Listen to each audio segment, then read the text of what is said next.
नमस्कार, हमारे छत्तीसगढ़ देख रहे हैं आप। मैं हूं आपके साथ भावना त्रिपाठी। भारतीय राष्ट्रीय कांग्रेस के पूर्व विधायक मोतीलाल देवांगन को नगरीय निकाय चुनाव में बिलासपुर का प्रभारी बनाया गया है, जहां उन्होंने समस्त वार्ड कांग्रेस अध्यक्षों की बैठक लेकर नगर निगम बिलासपुर के लिए नीति निर्धारण पर रायशुमारी की।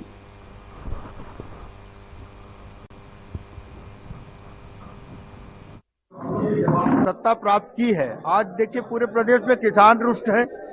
3100 रुपया धान की कीमत देने की बात कही गई थी, आज कहां मिल रहा है। इसी तरह से अनेक योजनाएं जो सरकार को संचालित करनी चाहिए, फंड की कमी प्रतीत होती है, काम नहीं हो रहा है। विकास कार्य पंचायतों में विकास कार्य नहीं हो रहे हैं, तो हर जगह असंतोष है, जिसका लाभ कांग्रेस पार्टी को निश्चित रूप से मिलेगा। जी, बिलासपुर नगर पालिका निगम आप सबको विदित है कि पिछड़ा वर्ग के लिए आरक्षित हुआ है और बिलासपुर में पिछड़ा वर्ग के अंतर्गत मैंने भी महापौर के लिए आवेदन दिया है। हमारी पार्टी ने ऐसा निर्देश दिया है कि जिनको भी पार्षद का और महापौर का चुनाव लड़ना है वो जिला कांग्रेस कमेटी में 12 तारीख तक निर्धारित प्रपत्र में भरकर आवेदन जमा करें। इस हेतु आज आवेदन दिया है। आप सभी जानते हैं विगत 5 चुनावों से मैं बेलतरा विधानसभा क्षेत्र का स्वाभाविक दावेदार रहा हूं, परंतु मुझे पार्टी से आज तक अवसर नहीं मिला है। इस बार लोकसभा में और विधानसभा चुनाव में बिलासपुर नगर पालिका निगम के अंतर्गत आने वाले वार्डों में कांग्रेस बहुत ज्यादा वोटों से पिछड़ी है। विधानसभा चुनाव में 70,000 वोट और लोकसभा चुनाव में 1 लाख वोट से ज्यादा हम लोग पिछड़े हैं। तो अभी के जो समय में कांग्रेस में ऊर्जा भरना है, उत्साह भरना है, 70 वार्डों में कांग्रेस के सर्वाधिक पार्षद जिता कर आए, तो युवा चेहरा चाहिए, सक्रिय चाहिए, जुझारू चाहिए, जिसका व्यक्तिगत जनाधार हो, कांग्रेस पार्टी के साथ साथ जिसकी स्वयं की अपनी पहचान हो। तो मेरे साथियों ने पूरे बिलासपुर शहर के 5 विधानसभा के जो लोग आते हैं उनका दबाव था, उनकी अपील थी कि मैं चुनाव लड़ूं, इसलिए मैं कांग्रेस पार्टी से चुनाव लड़ना चाहता हूं। और आपके माध्यम से, लोकतंत्र के चौथे आधार स्तंभ के माध्यम से मैं अपनी पार्टी के सर्वा नेताओं से भी अपील करता हूं, यदि वो चाहते हैं कि बिलासपुर में आम चुनाव में कांग्रेस का महापौर भारतीय जनता पार्टी के कुशासन से टक्कर लेते हुए विजय श्री पवरण करे, तो त्रिलोक श्रीवास को कांग्रेस का टिकट देवे। लोगों को मतलब वार्ड में विकास नहीं हो रहा है, वही विकास के लिए अपन वो मुद्दा उठाएंगे। वहाँ बहुत समस्याएं भी हैं और बीजेपी सत्ता है, उसके खिलाफ में अपने को चुनाव लड़ना है। तो आप अगर पार्षद बनते हैं तो सबसे प्रथम काम आप क्या करेंगे अपने वार्ड में? सबसे प्रथम काम वही रहता है, रोड, लाइट, नाली, पानी। आपके वार्ड की मुख्य समस्याएं क्या है? वही सब वार्ड में जो समस्या वही है, रोड, नाली, पानी, लाइट का, कचरा उचरा साफ नहीं हो रहा है। परिचय देंगे। मैं अशोक मानिकपुरी पूर्व उप सरपंच रह चुका हूँ राजकिशोर नगर का, है ना। इसीलिए कांग्रेस कमेटी से टिकट मांग कर रहा हूँ कि मुझे एक बार मौका दे टिकट देकर, तो चुनाव जीतने का पूरा प्रयास करें। विनोद शहीद चौबे नगर 32 नंबर वार्ड, जिसे मैं आवेदन आज विजय पांडे जी को दिया है। मैं भी इस वार्ड से चुनाव लड़ने के लिए तैयार हूँ। क्या करेंगे, अलग क्या करेंगे, बाकी पार्षदों से अलग क्या करेंगे? नहीं, मैं घर घर जा जाके लोगों से चुनाव जिताने की अपील करूंगा, लोगों की मदद करूंगा। जनता से जुड़ा हुआ व्यक्ति हूँ मैं। कौन सा वार्ड से चुनाव लड़ रहे हैं? मैं 32 नंबर वार्ड से लड़ रहा हूँ। मूलभूत की सुविधाएं जो भी, नल जल योजना जो भी है, पानी, नल, बिजली, वो सबसे मैं पूरा जुड़ा हुआ व्यक्ति हूँ। मैं उस काम को करता भी हूँ। इसके अलावा तो आपराधिक गतिविधियां ज्यादा बढ़ती हैं। नहीं, वो आपराधिक तो सब जगह है। सरकार बीजेपी की है, वहाँ भी लगातार घटनाएं हो रही है। पार्षद की जिम्मेदारी है। हाँ तो है, हम लोग जितना हो सके हम अपने सबके करेंगे। मेहनत कर रहा हूँ, गरीब जुग्गी बस्तियों के लिए मेहनत कर रहा हूँ, उनके सुख दुख में खड़ा हो रहा हूँ। मुझे विश्वास है कि पार्टी मुझे इस बार अवश्य मौका देगी और मैं इस मौके को जीत के झोली में डालकर पार्टी को दूंगा। ये जो पिछले बार से जो आप राजनीति करते थे उस वार्ड से, क्या लगता है जो 5 साल का कार्यकाल था वो कैसा था कांग्रेस का? पिछला जो 5 साल का कार्यकाल था, देखिए 5 साल का कार्यकाल कांग्रेस का अपने तरीके से सही था। मैं एक आम नागरिक होने के नाते ये कहना चाहूंगा, मूलभूत सुविधाओं का अभाव सभी जगह होता है, लेकिन इस बार मुझे विश्वास है कि पार्टी अगर मुझे टिकट देती है तो मैं सभी जनता का सुख दुख से लेकर हर समस्या का निराकरण करता रहूं।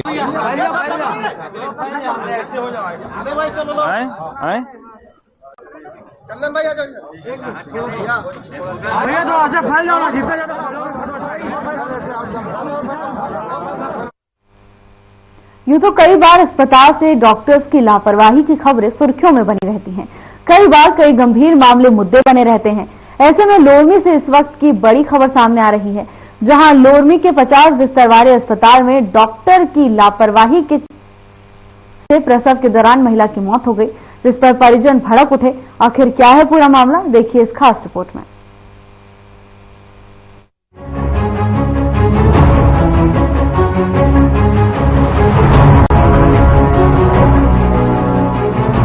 मामला लोरमी से है, जहां का स्वास्थ्य केंद्र 50 बिस्तर का है, जिसमें प्रेम कुमार राजपूत की पत्नी का ग्राम सुकली में प्रसव नॉर्मल हुआ, जिसके बाद महिला को बेटा हुआ। घर वालों के कहने पर महिला प्राथमिक उपचार कराने के लिए अस्पताल गई थी, लेकिन क्या पता था कि वो महिला दोबारा अपने घर वापस नहीं आएगी। बता दें कि ये चौंकाने वाला मामला है, जहाँ स्वास्थ्य केंद्र से हर 2-3 दिन में शव निकल रहे हैं। ऐसे में डॉक्टर की कार्यप्रणाली पर कई तरह के सवाल उठ रहे हैं। एक न एक घटना घटित होती जा रही है। लगातार 3 की मौत होने पर अस्पताल में हड़कंप मच गया। डॉक्टर की बड़ी लापरवाही के कारण महिला की मौत हो गई। इस घटना ने दिल को झकझोर कर रख दिया। जब किसी के घर में पुत्र होता है तो खुशी का ठिकाना नहीं होता, लेकिन क्या पता था कि छोटे बच्चे का जन्म होते ही उसके सर से उसकी मां का साया छूट जाएगा। घटना के बाद से पीड़ित परिवार में मातम पसर गया है। ऐसे में पीड़ित परिवार ने डॉक्टर के खिलाफ नाराजगी जाहिर की है और कहा कि डॉक्टर को बख्शा नहीं जाएगा। तो वहीं मृतका के पति ने 1 घंटे तक न्याय पाने के लिए लोरमी एसडीएम अजीत पुजारी और एसडीओपी पुलिस माधुरी धिरही लोरमी बीएमओ डॉक्टर के साथ बहसबाजी भी की। अभी 50 बिस्तर में आकर के इतने सारे जो भीड़ में इकट्ठा हुए हैं, किस वजह से और किस बिना पर हुए हैं और क्या मामला है, बताएंगे? मामला ये है कि कल हम लोग गांव से स्वास्थ्य केंद्र गए थे डिलीवरी के लिए, तो वहाँ नॉर्मल हुआ। तो वहाँ कुछ समस्या आने के कारण हम लोग को 50 बिस्तर रेफर किया गया। हम लोग यहाँ आए तो यहाँ रात में कोई डॉक्टर नहीं थे। नर्स लोग चेक किए, उसके बाद बोले हम लोग कि अगर खून का जरूरत होगा तो हम लोग एडजस्ट कर देंगे। तो बताइए, तो लोग बोले कि नहीं ऐसा कुछ नहीं है, हम लोग आपको कल बताएंगे 8 बजे। तो वो लोग, मैं बोला मैडम बताइए खून की क्या समस्या क्या है। तो लोग 11 बजे आए, ब्लड निकाले, उसके बाद उसको ले गए। उसका रिपोर्ट 12-1 बजे तक वो लोग नहीं लाए। तो मैं खुद वहाँ जाके मिल के वहाँ से मैं रिपोर्ट लाया, फिर मैडम को बताया। तो वो लोग बोले कि 2 यूनिट खून चाहिए। तो हम लोग मिल गए, वहाँ से आए, खून भी लाए। उसके बावजूद यहाँ वो नहीं चढ़ाए और कोई डॉक्टर न होने के कारण अब दोपहर से 2 बजे से यहाँ कोई डॉक्टर नहीं था। हमारे ग्राम सुकली के सरिता राजपूत पति श्री प्रेम सिंह राजपूत के कल डिलीवरी हुआ था सामान्य। उसके बाद इसको हॉस्पिटलाइज किया गया था, जिसमें इनको कमजोरी हुआ था तो हॉस्पिटल में भर्ती किया, जिसमें इनको ब्लड की आवश्यकता करके ब्लड का भी 2 यूनिट मंगाया गया। जबकि मरीज कमजोर थे, उसके बाद भी उसको सुबह बाथरूम जाने की जरूरत नहीं पड़ती, पाइप लगा के उसको बाथरूम किया जा सकता है। पेट से बाथरूम गई है तो वहाँ दस्त खा के गिरी है, उसका बीपी बढ़ा है, जैसे विश्वासी सूत्रों से प्राप्त आपको मिला है। उसके बाद बीपी बढ़ने के बाद इन्होंने ब्लड भी नहीं लगाया, मरीज की स्थिति गंभीर होते गया। और यहाँ का जो डॉक्टर है वो ड्यूटी में भी नहीं थे। डॉक्टर का नाम बताएंगे? डॉक्टर का नाम मैं भी कंफर्म नहीं जानता।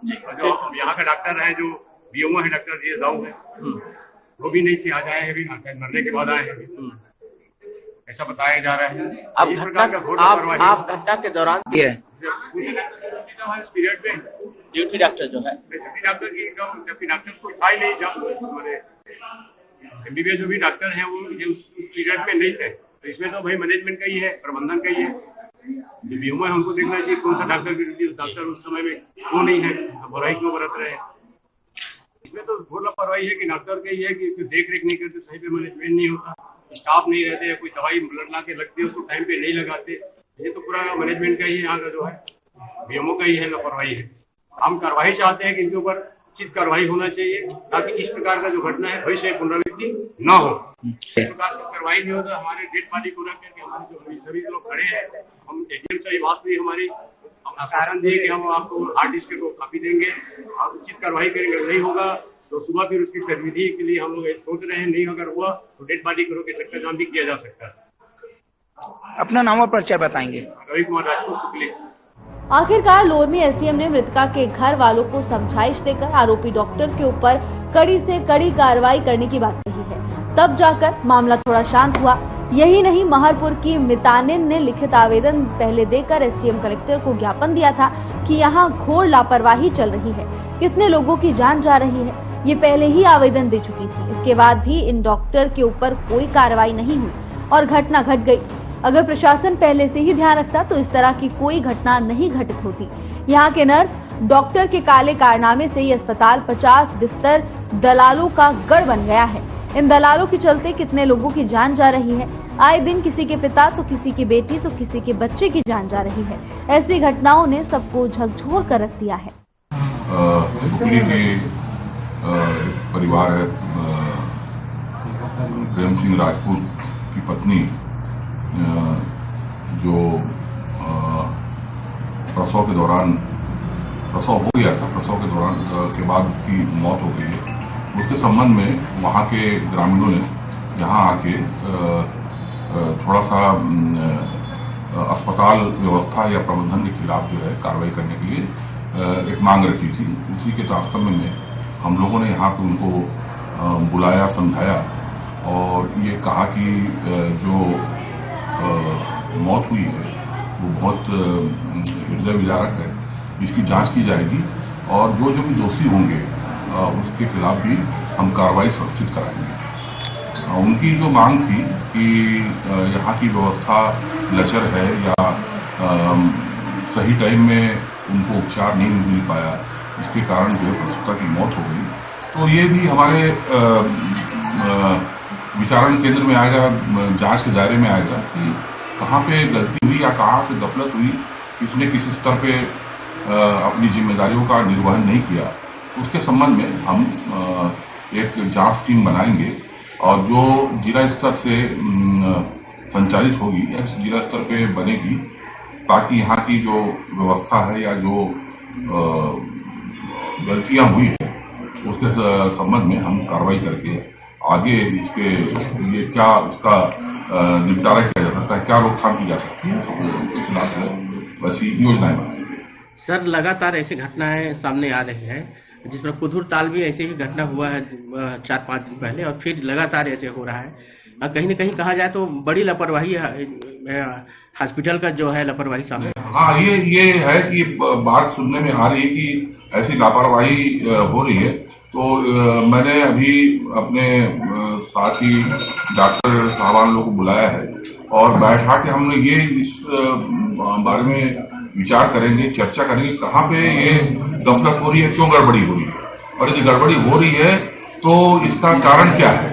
तो समझ में हम जो गलतियां होगी उसका हम कार्रवाई करेंगे। सर, कितने दिन में कार्रवाई की जाएगी? अभी हमने उनको कहा है कि 15 दिन के दिवस के भीतर हम जांच समिति बना के इसके संबंध में वो सम्यक जो है इसका जो है जांच करेंगे और जांच के दौरान जो भी कमी बेसी पाई गई होगी, कोई लेकुना होगा, कोई किसी बिंदु पे कमजोरी होगी तो उसका हम कार्रवाई करेंगे।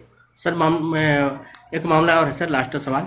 सिस्टर जो है यहाँ का प्राइवेट हॉस्पिटल के लिए शरण देते हैं, यहाँ गड़बड़ी बता करके प्राइवेट हॉस्पिटल में दाखिल कराया जाता है, इस पर आप क्या कहेंगे सर? ये बात में संज्ञान में आई है कि यहाँ के लोगों को वहाँ लिया जाता है। तो इसके संबंध में भी मैं बहुत जल्दी ही मीटिंग लेके उच्चाधिकारियों के संज्ञान में लाऊंगा और जो चीजें हैं, जो समस्याएं हैं, इस तरीके की जो स्वास्थ्यगत समस्याएं हैं जिसका जन सामान्य से बहुत नजदीकी रिश्ता रहता है, इसके संबंध में हम कार्रवाई तो करेंगे। अब देखने वाली बात होगी कि ऐसी घटनाओं के बाद क्या लोरमी एसडीएम और प्रशासनिक अधिकारी डॉक्टर के ऊपर एक्शन लेंगे या हाथ पर हाथ धरे बैठे रहेंगे। ऐसे में डॉक्टर के ऊपर सख्त कानूनी कार्रवाई होनी चाहिए। Bureau report.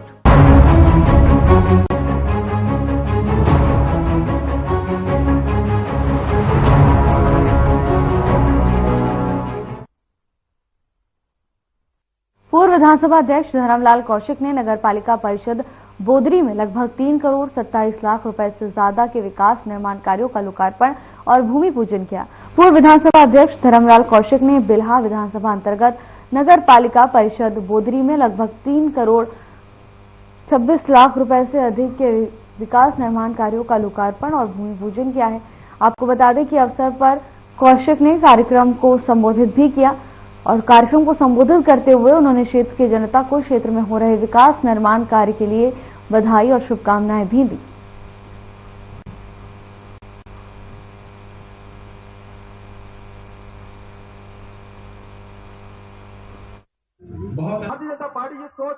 विष्णुदेव साय जी का सुशासन है और मोदी जी का गारंटी। अटल बिहारी वाजपेयी जी ने छत्तीसगढ़ राज्य को अलग किया और ये देन उन्हीं का है। और बहुत सुंदर उनकी जो पंक्ति है कि छोटे मन से कोई बड़ा नहीं होता और टूटे मन से कोई खड़ा नहीं होता। जिस प्रकार से विष्णुदेव साय के सरकार बनने के बाद विकास की जो कड़ी है, जो लगातार लंबाई को छू रही है, आज 3 करोड़ 79 लाख कुछ रुपए का आज उद्घाटन और शिलान्यास का कार्यक्रम संपन्न हुआ है। मैं बोदरी नगर पालिका के सभी मतदाताओं भाई बहनों को मैं बहुत बधाई देता हूं, उनको धन्यवाद देता हूं। साथ ही 72 करोड़ से ऊपर का अमृत मिशन के अंतर्गत यहां पर घर घर जल पहुंचाने का कार्य प्रारंभ हो गया है और गति पकड़ ली है। निश्चित रूप से हमारे सभी अधिकारी इस अवसर पर हमारे प्रशासक बजरंग वर्मा जी, सीएमओ साहू मैडम, कृष्ण कुमार कौशिक जी, दिनेश पांडे जी, कुशल जी, हमारे सभी पार्षद हैं, पेगन वर्मा जी, बन्ना जी, और यहाँ पर हमारे दीपक जी उनके वार्ड में हो रहा है, लव श्रीवास हमारे मंडल अध्यक्ष, हमारे कश्यप जी हमारे मंडल अध्यक्ष और पृथु बनवारे जी, सभी लोग यहाँ उपस्थित हुए हैं। मैं सबको बहुत बधाई देता हूँ। ये विकास का जो झलक दिखाई दे रहा है, ये निरंतर कड़ी आगे बढ़ते रहेगी। 7,000 करोड़ रुपए एक साल के अंदर में केवल नगरीय निकाय के लिए हमारे उप मुख्यमंत्री अरुण साव और हमारे मुख्यमंत्री विष्णुदेव साय जी के द्वारा पूरे प्रदेश में प्रदान की गई है। लगभग सभी नगरीय निकायों में तेजी के साथ में काम चल रहा है, उद्घाटन शिलान्यास उसका हो रहा है।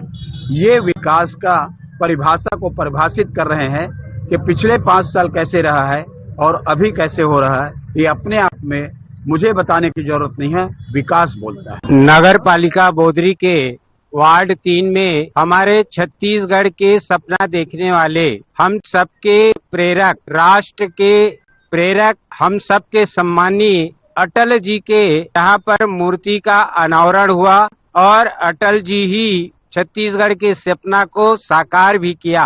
और पूरे नगर पालिका के सारे नागरिकगण, सारे अधिकारी कर्मचारी से लेकर के सभी लोगों के मन में एक अलग सा अटल जी के प्रति भाव है और हम सब के लिए एक अच्छा शुभ अवसर है कि हर हमेशा अटल जी के मूर्ति से देश के विकास के लिए और लोगों के विकास की जो भावना उनके मन में रहा है, इनके तस्वीर में दिखती है और उससे हम सबको, नागरिकों को, जनप्रतिनिधियों को प्रेरणा भी मिलेगा।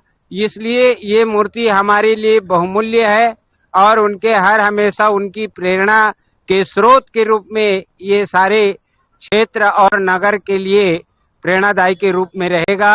और हम सब पार्टी के कार्यकर्ता, नागरिक उनको नमन करते हैं। श्रद्धा से हम सुमन अर्पित करते हुए हम यही चाहेंगे कि सदैव उनकी प्रेरणा, उनके आशीर्वाद, उनकी शुभकामनाएं इस नगर में हर एक बाल बच्चों से लेकर के नागरिकों को मिलता रहे।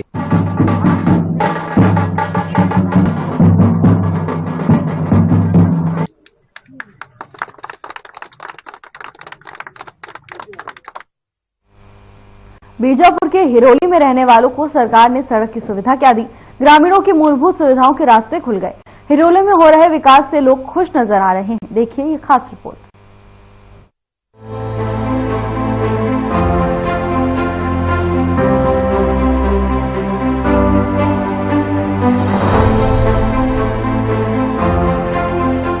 बीजापुर के हिरौली में सुरक्षा कैंप जाने से ग्रामीणों को बड़ी राहत मिल रही है। पहले जिस अंधकार में ग्रामीण रह रहे थे, उससे अब लोगों को बड़ी राहत मिली है। गांव तक सड़क बनने से ग्रामीणों को मूलभूत सुविधा मिल रही है, तो वहीं बीमार लोगों को अस्पताल तक जाने में जो समस्या पहले होती थी, अब उससे निजात मिली है। मूलभूत सुविधाएं गांव में आसानी से पहुंच रही हैं। गांव में स्कूल खुलने से गांव के बच्चे पढ़ने के लिए स्कूल जा रहे हैं और अपने आप को शिक्षित कर रहे हैं। जी, रोहन कुमार पुणे मेरा। ये क्या गांव है? हिरोली गांव। हिरोली गांव में आज कैंप आया। कैंप आने से पहले क्या स्थिति था और यहाँ की माहौल कैसे थी और यहाँ पे शिक्षित कैसे?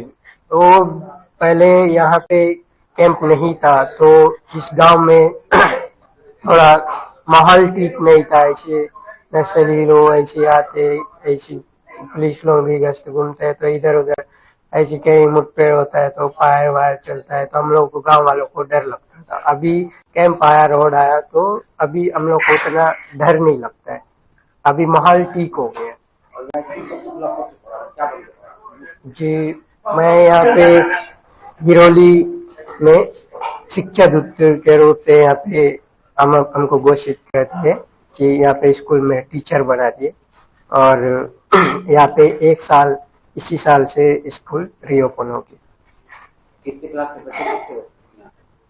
तो यहाँ पे 5वीं तक का पढ़ाने के लिए स्कूल खोला गया है। अभी फिलहाल अभी पहली वाले बच्चे ही बैठे। हिरोली में सड़क बनने के बाद से गांव में विकास के रास्ते खुले हैं। पहले ग्रामीण नदियों से पानी लेकर आते थे, अब नल जल से पानी घरों तक पहुंच रहा है।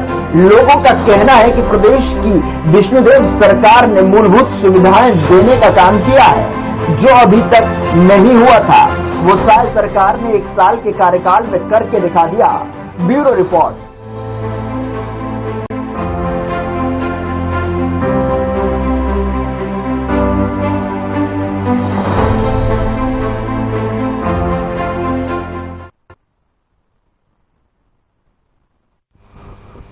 हिरोली में सड़क बनने से ग्रामवासी काफी खुश नजर आ रहे हैं। ग्रामीणों का कहना है कि सड़क बनने के बाद उन्हें मूलभूत सुविधाएं मिल रही हैं, जिससे अब उन्हें जीवन यापन में आसानी हो रही है और उन्हें किसी भी तरह की समस्या का सामना नहीं करना पड़ रहा है।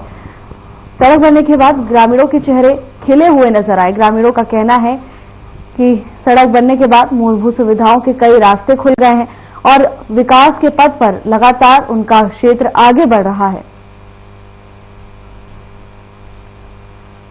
तो वहीं लोग अब शासन और प्रशासन की जमकर तारीफ भी कर रहे हैं। स्थानीय लोगों ने मुख्यमंत्री विष्णुदेव साय का आभार जताया।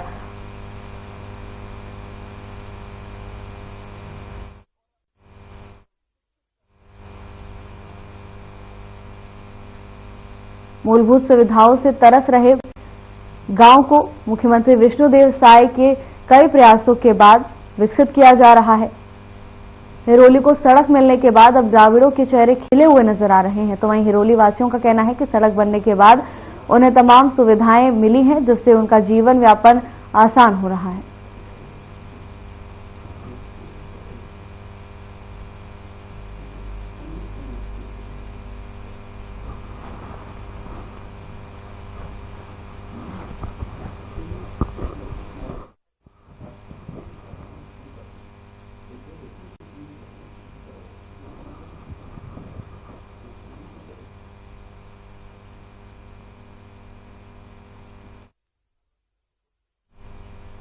फिलहाल के लिए बस इतना ही। जल्द हाजिर होंगे नई अपडेट्स के साथ। नमस्कार।